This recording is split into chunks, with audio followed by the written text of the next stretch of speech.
Oleh karena itu, para hadirin, hadirat, muslimin dan muslimat, sesaat lagi kita akan ikuti bersama pesan-pesan hikmah mau'izatul hasanah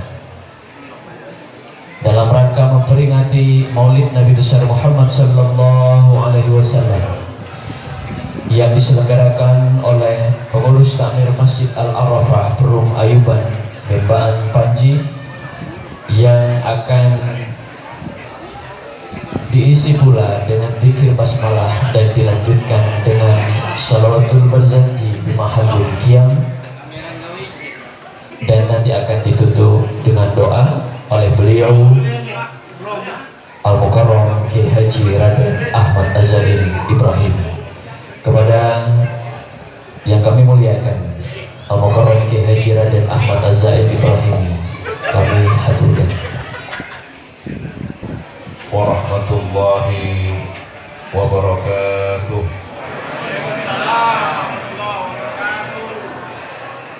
Bismillahi ma sya'allah, la yasuqul khaira illallah.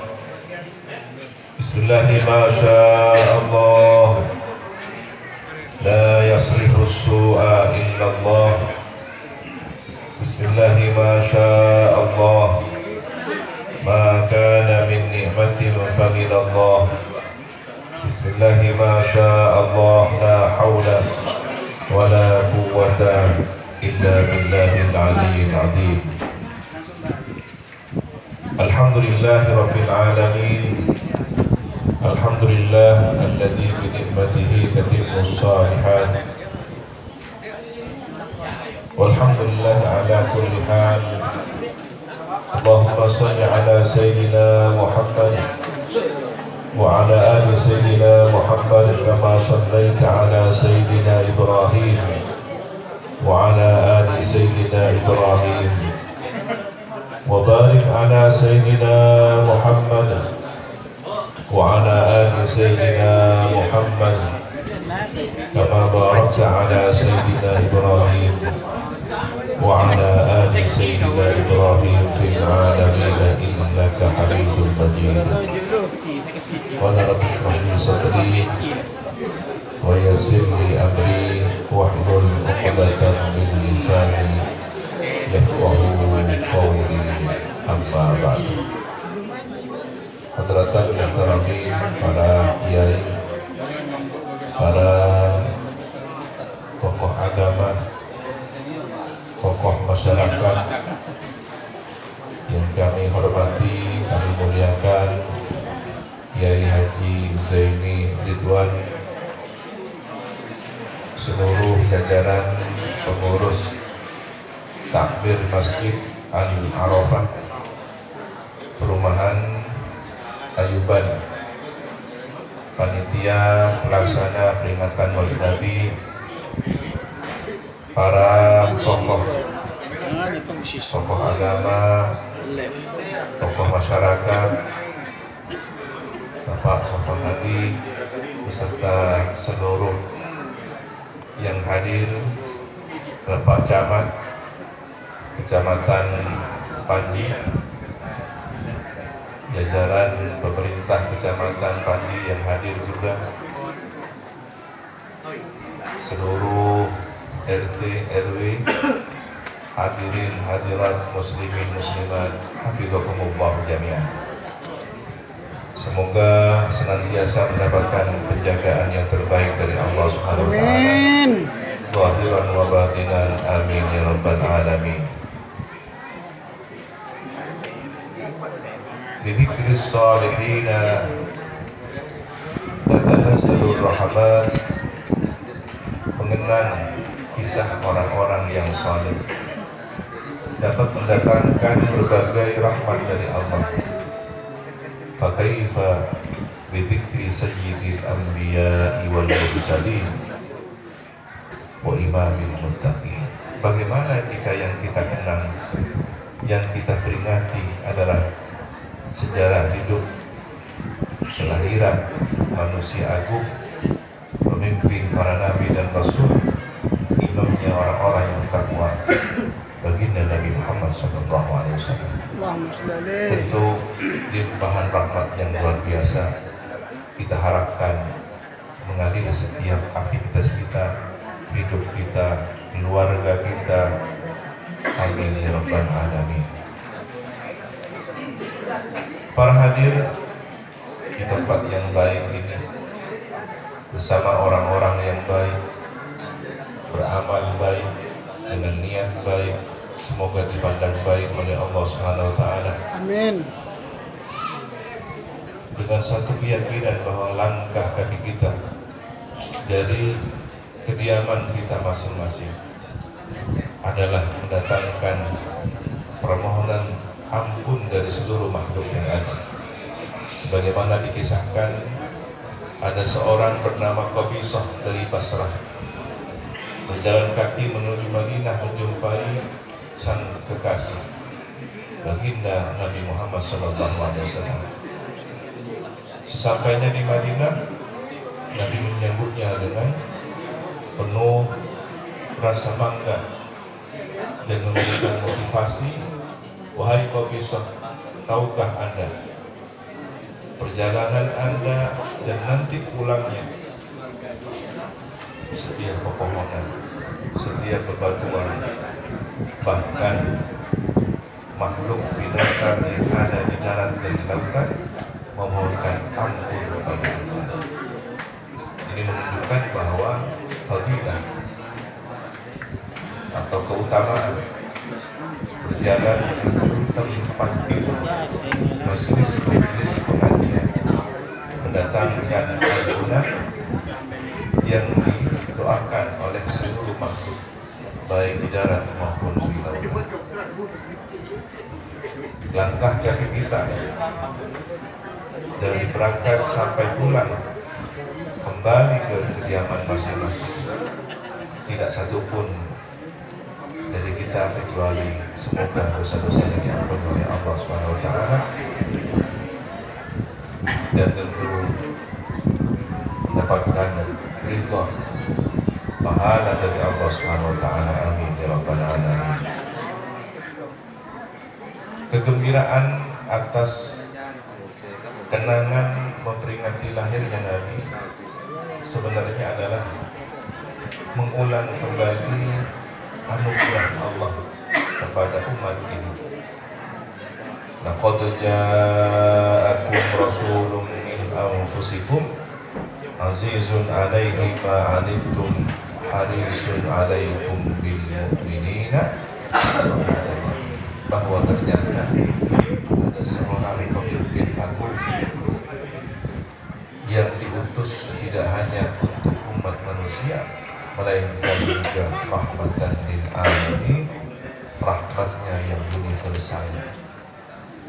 Baginda Nabi Muhammad, kasih sayangnya melampaui setiap orang tua kepada anak-anaknya.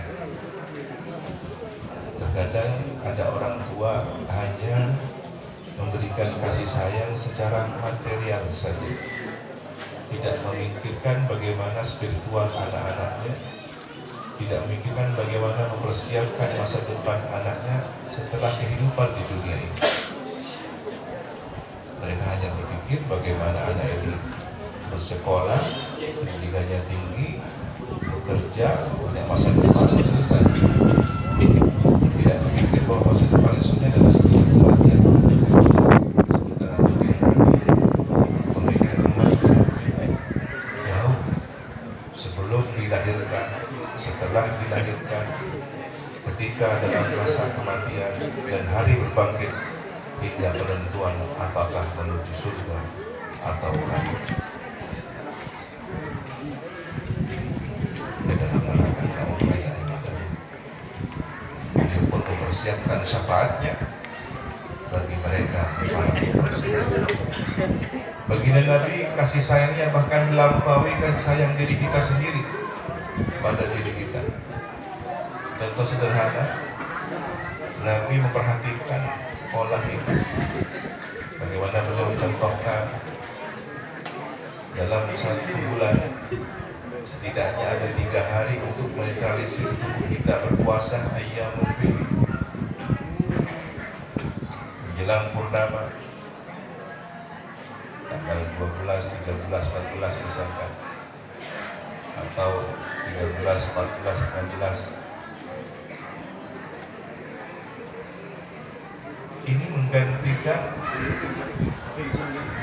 30 hari, karena satu hari senilai dengan 10 hari.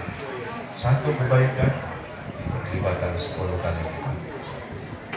Dan subhanallah, didukung dengan penelitian modern bahwa tubuh kita memang membutuhkan masa istirahat dari memproduksi makanan, mengolah makanan. Bagaimana tubuh kita ini juga butuh saatnya beristirahat. Begitu juga dalam setahun, ada setidaknya 30 hari untuk melakukan rehat sejenak, sehingga fungsi organ tubuh kita ini lebih baik. Nabi sudah mengkonsepnya, bahkan di usia beliau yang sejak Nabi ketika hijrah ke Madinah sudah berusia 50-an tahun. Nabi diutus menjadi Rasul 40 tahun, berdakwah di Mekah 13 tahun, berarti 53 tahun, baru berhijrah ke Madinah. 10 tahun di Madinah, beliau wafat di usia 63 tahun. Para sahabat menyaksikan bagaimana pola hidup dan pola makan Nabi di Madinah. Berarti di usia beliau sekitar 50-an menjelang 60-an, beliau sehari-hari sering terlihat mengkonsumsi 3 biji kurma dan air putih. Subhanallah, hari ini para ahli gizi, ahli vitamin memberikan rekomendasi itulah cara hidup yang sehat. Sekarang ada puasa antar waktu, jadi jam 8 malam hingga jam 12 siang. Ada apa istilahnya, istilah macam-macam. Istilahnya itu sudah dipraktekkan Nabi 14 abad, 15 abad yang silam. Ada dokter mencurigai Nabi ini punya alat mikroskop karena bisa meneliti bagaimana proses janin dalam kandungan. 15 abad yang lalu mana ditemukan ada alat yang besar. Tapi bagi orang-orang yang cukuplah berdasarkan Nabi dan Rasul, selesai. Informasi dari Sang Maha Pencipta dari alamnya, Al-Quran sudah menjawab semua. Maka kita bermaulid Nabi mengembalikan ingatan-ingatan tentang sosok yang kepeduliannya kepada diri kita melebihi kita sendiri. Raufur Rahim.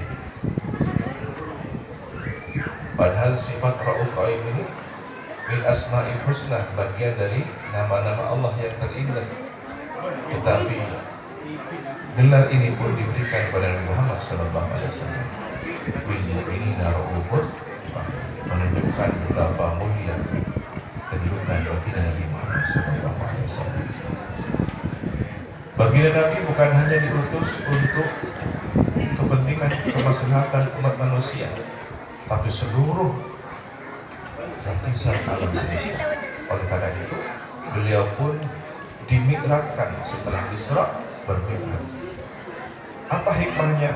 Untuk diperkenalkan dengan dimensi alam tertinggi, berkenalan dengan para malaikat, lapisan-lapisan alam, hingga Sidratul Muntaha yang kita tidak tahu itu pada wilayah di bagian mana di alam semesta raya ini.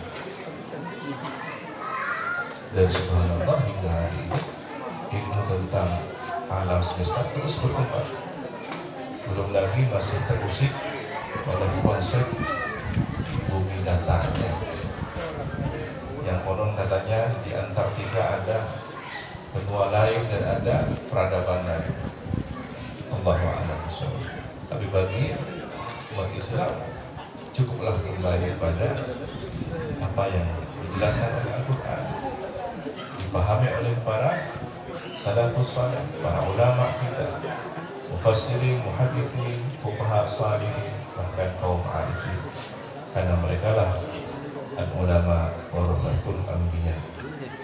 Para ulama mewarisi ilmu para nabi. Para hadirin, kebahagiaan kita berbaring nabi ini memiliki dasarnya. Dasarnya adalah firman Allah Subhanahu wa taala, "Qul bi fadlillahi wa bi rahmatihi fabidzalika falyafrahu." Katakanlah wahai Nabi Muhammad, sampaikan pada umat, bi fadlillah, dengan anugerah Allah, wa bi rahmatihi, dan dengan kasih sayang Allah, fabidzalika, maka oleh karena hal tersebut falyafrahu, hendaklah bahagia. Ulama mufassirin memberikan pemahaman bahwa yang maksud dengan fadlillah dan rahmatillah, anugerah Allah dan kasih sayangnya, adalah Islam dan Al-Quran. Islam adalah anugerah Allah, Quran adalah rahmatnya, hudaw wa rahmatan.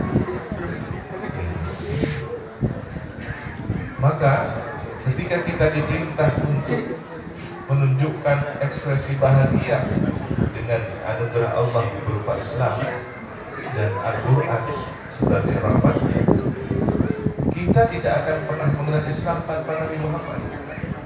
Kita tidak akan bisa memahami Al-Quran tanpa Nabi Muhammad. Bahkan ketika rahasia Al-Quran diturunkan kepada semesta, gunung pun tunduk, tak mampu menerimanya. Lau anzalna hadzal Qur'ana 'ala jabalin la ra'aitahu khashi'an mutasaddian min khasyatillah. Bagaimana manusia bisa memahami Al-Quran? Berkat baginda Nabi Muhammad SAW. Setelah dibawa oleh malaikat Jibril, disampaikan pada peristiwa malam yang agung di gunung cahaya Jabal Nur, di Gua Hira, Iqra bismi rabbikal ladzi khalaq. Setelah mendapatkan proses yang cukup berat bagi seorang insan kamil sendiri, sehingga beliau sepulang dari menerima wahyu gemetaran. Ini selevel Nabi, masih juga harus berproses menerima Al-Quran, menyaksikan wujud malaikat Jibril yang nyata. Pulang bertemu dengan sang istri tercinta Siti Khadijah Ummul Mukminin radhiyallahu anha. Selimuti aku, zammiluni, selimuti aku. Beliau seperti menggigil sebagai proses psikologis untuk memahami sosok yang agung malaikat Jibril dengan perintah Al-Quran. Maka setelah Nabi mewadahi Al-Quran dalam jiwa beliau, barulah Al-Quran ini diberikan kepada para sahabat. Laksana seorang ibu yang mengunyah makanan hingga halus di mamah, kemudian disuap ke anak yang masih balita. Makanan yang berat ini tidak mungkin bisa langsung dikunyah dan dimakan oleh anak bayi, sehingga harus diproses.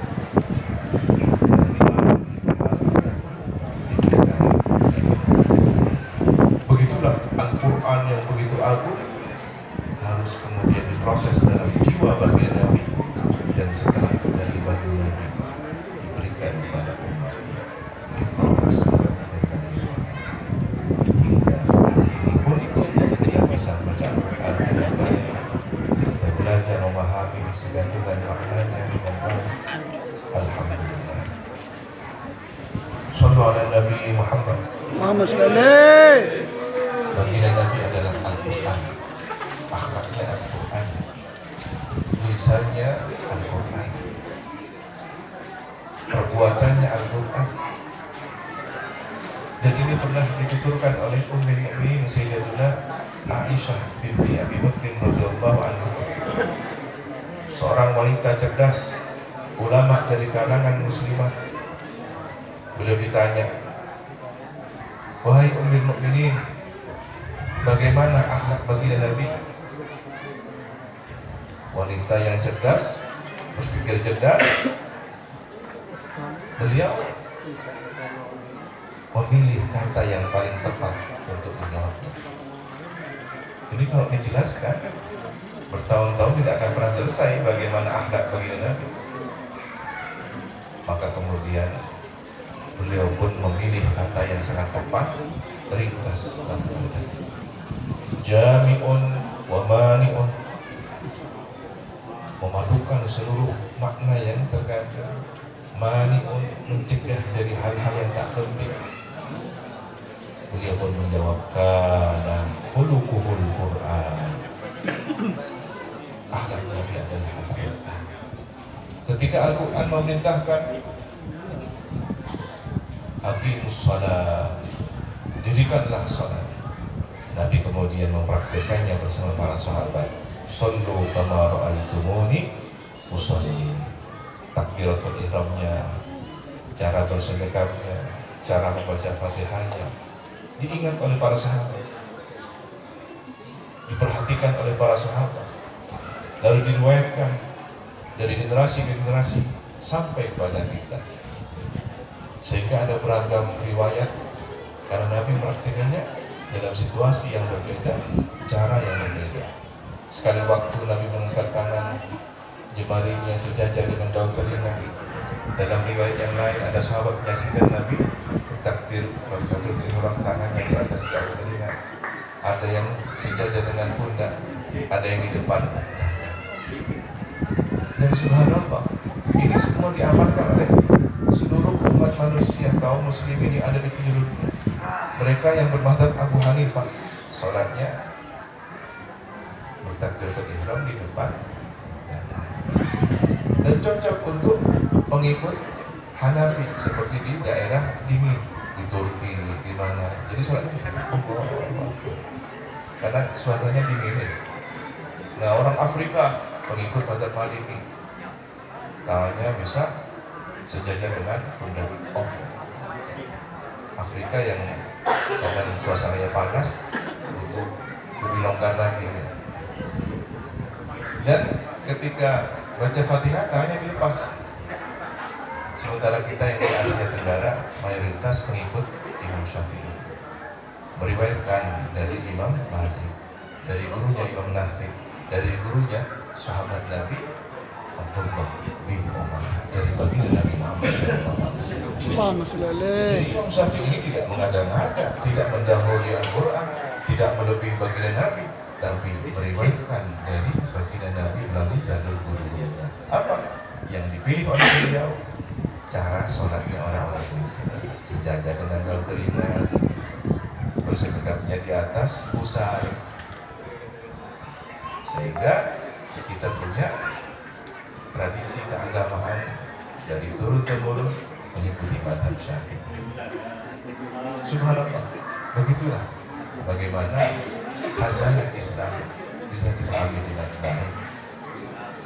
Para hadirin, ketika Al-Quran memerintahkan wa atimul hajj wal umrata, Nabi yang berikan fudu anni manasikakum, ambillah praktek manasik dari saya. Bagaimana Nabi di Arafah, bagaimana Nabi di Musdalifah, di Mina, Padang Jumrah, bagaimana kemudian tawaf, sa'i, semua adalah mengikuti teladan beliau. Sallu ala Nabi Muhammad. Allahumma sholli alaihi. Maka ketika diperintahkan kita bahagia dengan adanya Islam dan Al-Quran, sebenarnya ini adalah isyarat kita harus bahagia dengan adanya baginda Nabi Muhammad SAW. Allahumma sholli alaihi. Bermaulid Nabi mengulang kebahagiaan itu. Bermaulid Nabi mengulang janji setia kita untuk mengikuti ajaran baginda Nabi. Inilah saatnya kembali kita bermuhasabah, evaluasi sejauh apa kita mengikuti teladan baginda Muhammad SAW. Maka orang yang bermaulid Nabi tidak akan sempurna mendapatkan keberkahan Nabi. Ketika sepulang dari pengajian, akhlaknya dengan orang tua masih belum baik, komunikasinya dengan saudara belum baik, tangan dan lisannya masih menyakiti orang lain, itu jauh dari keteladanan. Bukan berarti saya mengatakan wah sia-sia yang datang oleh Nabi kalau ternyata masih dirinya belum ada perubahan, tidak. Tapi semoga dengan bermaulid Nabi ada perubahan-perubahan baik dalam diri kita, kehidupan keluarga kita, bersama masyarakat, sehingga terbentuklah semoga pada saatnya nanti negeri yang kita cintai ini dimulai dari rumah sendiri, dari RT RW kita, kampung kita, masyarakat di sekitar kita, menuju bangsa yang berperadaban, baldatun thayyibatun wa rabbun ghafur. Amin. Allahumma amin. Rumah limpah Allah jinawi. Inilah kerinduan kita. Jangan bermimpi akan menjadi bangsa yang besar dan berpendapat maju kalau ternyata kita tidak memulainya dari diri kita sendiri. Kembalilah bermaulid Nabi dengan membaca sirah Nabawi. Guru kami mengatakan, Sayyid Ahmad Al-Maliki, tidak ada yang lebih paling penting untuk mendampingi anak-anak generasi masa depan kecuali mendekatkan mereka kepada sirah Nabawi, sejarah kehidupan baginda Nabi. Bagaimana akhlak beliau, bagaimana perilaku yang begitu indah pada diri baginda Nabi. Sementara kita ini kadang-kadang sudah mindsetnya terbentuk sejak kecil oleh lingkungan, gadget yang kita tonton, televisi yang kita lihat. Kalau generasi 80-an kita diperkenalkan dengan sosok-sosok pahlawan yang hasil dari rekayasa sutradara para seniman televisi dengan fiksinya, tokoh-tokoh fiktif dihadirkan. Bagaimana kita dulu mengagumi seekor kura-kura, kura-kura ninja, kok bisa kura-kura yang lambang itu menjadi kesatria ninja, gurunya tikus gajah, kan? Begitu juga kita dibanggakan dengan seekor kelelawar menjadi lele. Yang kaum wanita juga dibuat kagum dengan kucing. Begitu seterusnya. Ada manusia yang aneh tapi menjadi pahlawan, selebriti Ilwan, Superman. Ya. Kok bisa sempak itu di luar tuh bagaimana ceritanya? Konsepnya gimana? Jadi dikatakan hebat ketika sempaknya di luar. Saya khawatir justru yang karnaval yang pakai sempak itu terinspirasi Superman. Tidak jelas konsepnya gimana. Dan ketika ini tertanam dalam pikiran anak-anak kita, mereka lupa bahwa ada Sayyidina Abu Bakar As-Siddiq, ada Sayyidina Umar bin Khattab yang jago mulut. Dengan tangan kirinya satu orang diangkat, diputar-putar, dibanting. Kita lupa sejarah itu, bahkan tidak pernah membacanya mungkin. Kita lupa ada Sayyidina Utsman yang dermawan, kaya raya tapi dermawan. Kita lupa sejarah bagaimana Sayyidina Ali bin Abi Thalib dengan tangannya sebelah saja beliau memikul pintu Khaybar yang ketika dilemparkan tidak mampu diangkat oleh orang biasa kecuali 40 orang. Berarti kekuatan beliau sebanding dengan 40 orang. Mana cerita itu? Tergantikan para pendekar dari alam fiksi. Belum lagi yang kaum ibu-ibu dilenakan dengan drama Korea, seakan-akan kehidupan itu nyata. La haula wala quwata illa billah. Sudahkah kenal dengan Al-Khansa, wanita yang pemberani? Sudahkah kenal dengan Ummul Mukminin? Ada banyak Ummul Mukminin dengan gelarnya. Siti Ummu Salamah,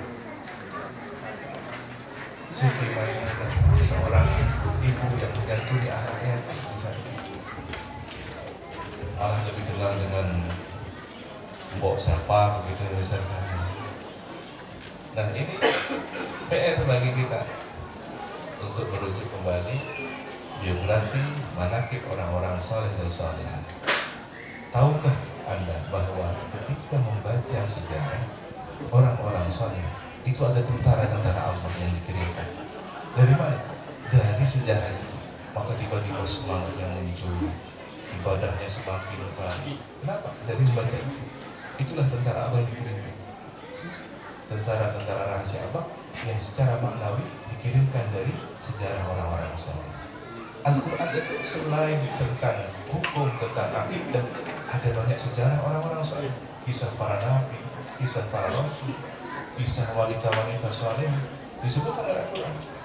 Di muka kita dihifadkan untuk mengokohkan Nabi sendiri yang sudah insan kamil masih dikuatkan oleh kisah-kisah Al-Quran.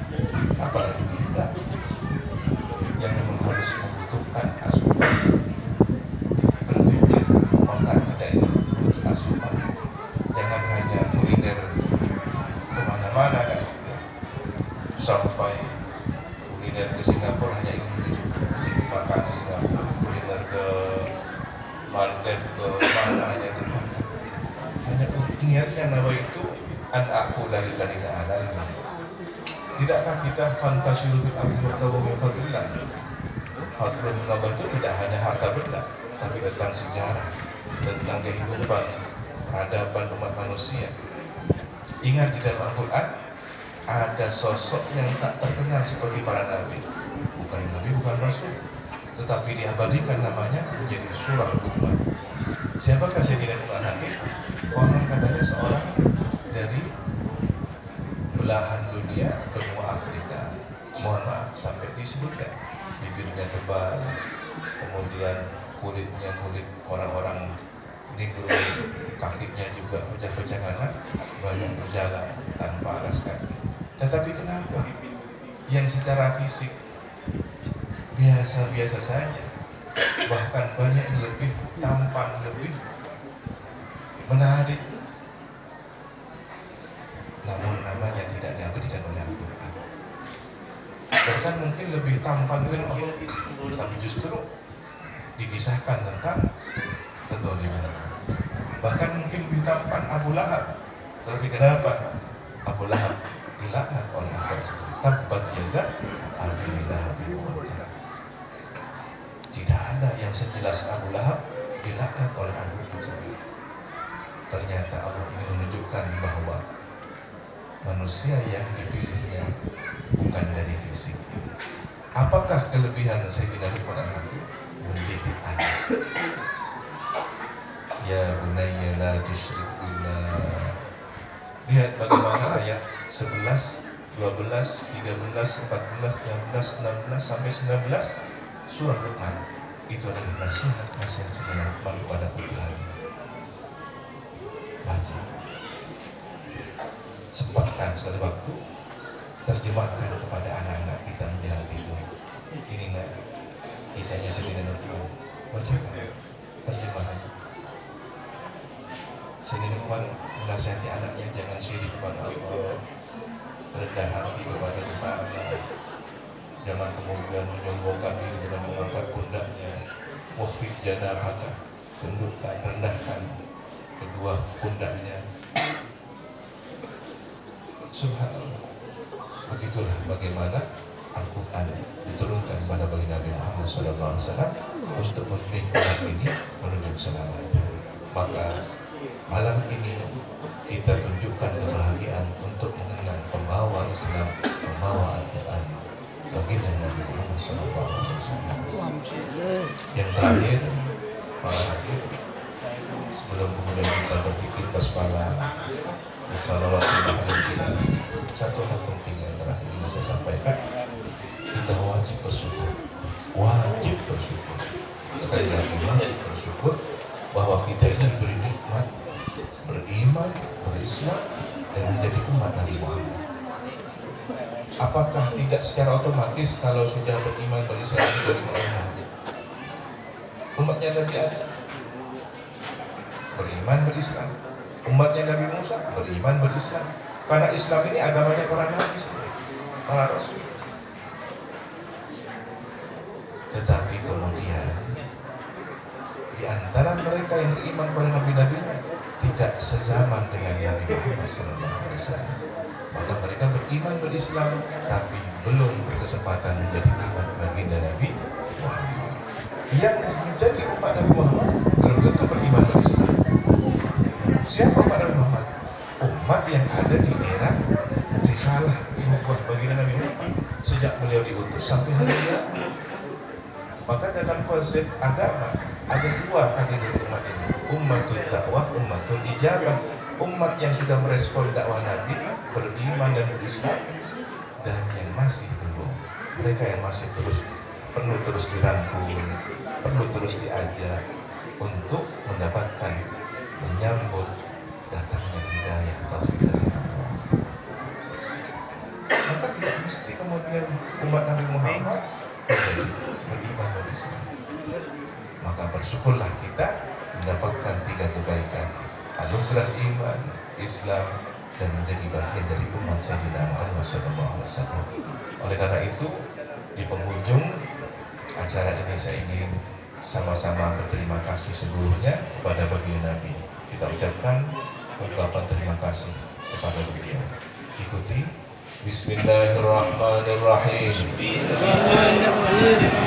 Jazallahu anna Jasallahu anna wa anil muslimin wa anil muslimin Sayyidina Muhammadan Sayyidina Muhammadan sallallahu alaihi sallallahu alaihi wa alihi wa sallam alihi wa sallam ma huwa ahlu. ma huwa ahlu. Jazallahu anna Jasallahu anna wa anil muslimin wa anil muslimin Sayyidina Muhammadan Sayyidina Muhammadan sallallahu alaihi sallallahu alaihi wa alihi wa sallam wa alihi wa sallam ma huwa ahlu. ma huwa ahlu. Jazallahu anna Jasallahu wa anna anil muslimin wa anil muslimin Sayyidina Muhammadan Sayyidina Muhammadan sallallahu alaihi sallallahu wa alaihi alihi wa sallam wa alihi wa sallam ma huwa ahlu. ma huwa ahlu.